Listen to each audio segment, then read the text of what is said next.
व्यक्त मुरली है 22 अक्टूबर 1970। हेडिंग है फुल निशानी फ्लॉलेस। फुल की निशानी फ्लॉलेस। पापा कहते हैं मास्टर जाने जाननहार बने हो, मास्टर नॉलेजफुल बने हो, मास्टर नॉलेजफुल बनने से सर्व नॉलेज को जान गए हो, मास्टर नॉलेजफुल मास्टर ज्ञानी जाननहार बन गए हो, वो बन रहे हो, अभी तक बन रहे हो, नॉलेजफुल बन गए वो नॉलेजफुल बन रहे हो, नॉलेजफुल बन रहे हो वह ब्लिसफुल बन रहे हो, बन रहे हो वह बन गए हो, बन रहे हैं। जहां तक अंतिम स्टेज साकार रूप में देखी वहां तक नॉलेजफुल जाने जाननहार बने हो। साकार बाप के समान बनने में अंतर रहा हुआ है, इसलिए फुल नहीं कहते हो। कहाँ तक फुल बनना है उसका एग्जाम्पल स्पष्ट है ना। ज्यादा मास्टर रचयिता के नशे में रहते हो व रचना के। किस नशे में ज्यादा समय रहते हो? आज से प्रश्न क्यों पूछा? आज ये प्रश्न क्यों पूछा? आज सर्व रत्नों को देख और परख रहे थे कि कहाँ तक फ्लॉलेस है, अर्थात फुल है, अगर फुल नहीं तो फेल। तो आज फुल और फेल की रेखा देख रहे थे, तब प्रश्न पूछा कि फुल बने हो? जैसे बाप की महिमा है सभी बातों में फुल है ना, तो बच्चों को भी मास्टर नॉलेजफुल तो बनना ही है, सिर्फ नॉलेज में नहीं लेकिन मास्टर नॉलेजफुल। इसलिए प्रश्न भी पूछा कि मास्टर नॉलेजफुल बने हो? मास्टर तो हो ना, मास्टर नॉलेजफुल में भी ना हो सकती है क्या? अगर आपके दो हिसाब है तो बाप दादा के भी दो राज है। आज एक एक में तीन बातें विशेष रूप से देख रहे थे। आज अमृत वेले की दिनचर्या सुना रहे हैं कि क्या देख रहे थे।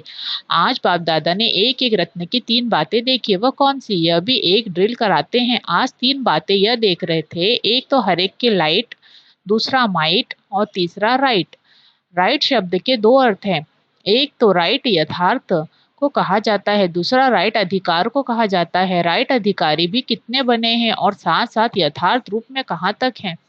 तो लाइट माइट और राइट यह तीन बातें देख रहे थे। रिजल्ट क्या निकली वह भी बताते हैं। अभी सर्विस बहुत की है ना, तो वह रिजल्ट देख रहे थे। अभी तक सिर्फ आवाज फैलने तक रिजल्ट है, आवाज फैलाने में पास हो, लेकिन आत्माओं को बाप के समीप लाने का आवाहन अभी करना है। आवाज फैला है लेकिन आत्माओं का आवाहन करना है। आवाहन करना और बाप के समीप लाना यह पुरुषार्थ अभी रहा हुआ है, क्योंकि स्वयं भी आवाज से परे रहने के इच्छुक है, अभ्यासी नहीं है, इसलिए आवाज से आवाज फैल रहा है। लेकिन जितना स्वयं आवाज से परे होकर संपूर्णता का आवाहन अपने में करेंगे, उतना आत्माओं का आवाहन कर सकेंगे।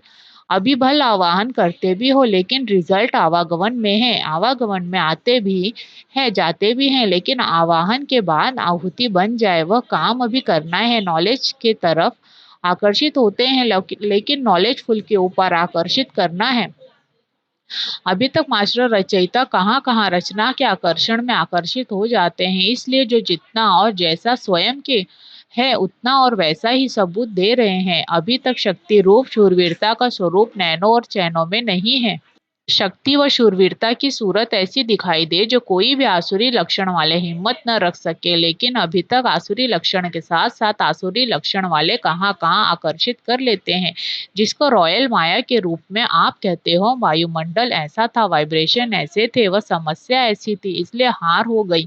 कारण देना गोया अपने को कारागार में दाखिल करना है। अब समय बीत चुका, अब कारण नहीं सुनेंगे, बहुत समय कारण सुने, लेकिन अप्रत्यक्ष कार्य देखना है, न कि कारण। अभी थोड़े समय के अंदर धर्मराज का रूप प्रत्यक्ष अनुभव करेंगे, क्योंकि अब अंतिम समय है। अनुभव करेंगे कि इतना समय बाप के रूप में कारण भी सुने, स्नेह भी दिया, रहम भी किया, रियायत भी बहुत की, लेकिन अभी यह दिन बहुत थोड़े रह गए हैं। फिर अनुभव करेंगे कि एक संकल्प के भूल एक का 100 गुना दंड कैसे मिलता है। अभी अभी किया और अभी अभी इसका फल व दंड प्रत्यक्ष रूप में अनुभव करेंगे। अभी वह समय बहुत जल्दी आने वाला है, इसलिए बाप दादा सूचना देते हैं, क्योंकि फिर भी बाप दादा बच्चों के स्नेही है।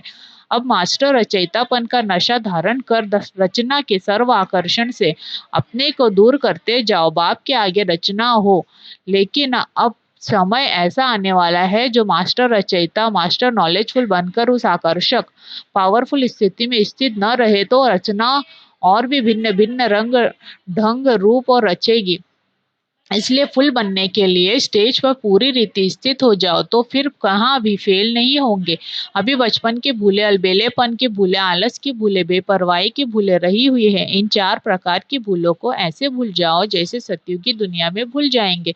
तो ऐसा पावरफुल शक्ति स्वरूप, शस्त्रधारी स्वरूप, सदा जागती जो स्वरूप, अपना प्रत्यक्ष रूप दिखाओ। अभी आपके अपने अपने भक्त आप गुप्त वेशधारी देवताओं को फिर से पाने के लिए तड़प रहे हैं। आपके संपूर्ण मूर्त प्रत्यक्ष होंगे तब तो आपके भक्त प्रत्यक्ष रूप में अपने इष्ट को पा सकेंगे।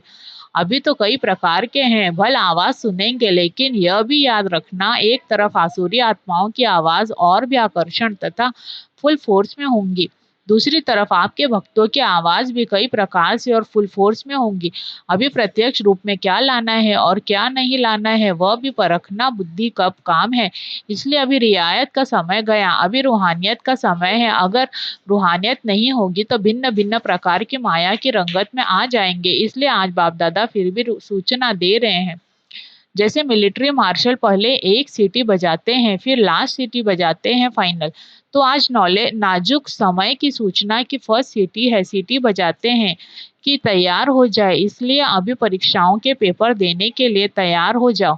ऐसे नहीं समझो बाप दादा तो अव्यक्त है, हम व्यक्त में क्या भी करें, लेकिन नहीं, हर एक के एक एक सेकंड के संकल्प का चित्र अव्यक्त वतन में स्पष्ट होता रहता है। इसलिए बेपरवाह नहीं बनना है, ईश्वरीय मर्यादाओं में बेपरवाह नहीं बनना है, आसुरी मर्यादाओं व माया से बेपरवाह बनना है, न कि ईश्वरीय मर्यादाओं से बेपरवाह बनना है। बेपरवाही का कुछ कुछ प्रवाह वतन तक पहुंचता है। इसलिए आज बाप दादा फिर से याद दिला रहे हैं, संपूर्णता को समीप लाना है, समस्याओं को दूर भगाना है और संपूर्णता को समीप लाना है। कहाँ संपूर्णता के बजाय समस्याओं को बहुत सामने रखते हैं। समस्याओं का सामना करे तो समस्या समाप्त हो जाए, सामना करना नहीं आता है तो एक समस्या से अनेक समस्याएं आ जाती है, पैदा हो और वहां भी खत्म कर दे तो वृद्धि न हो।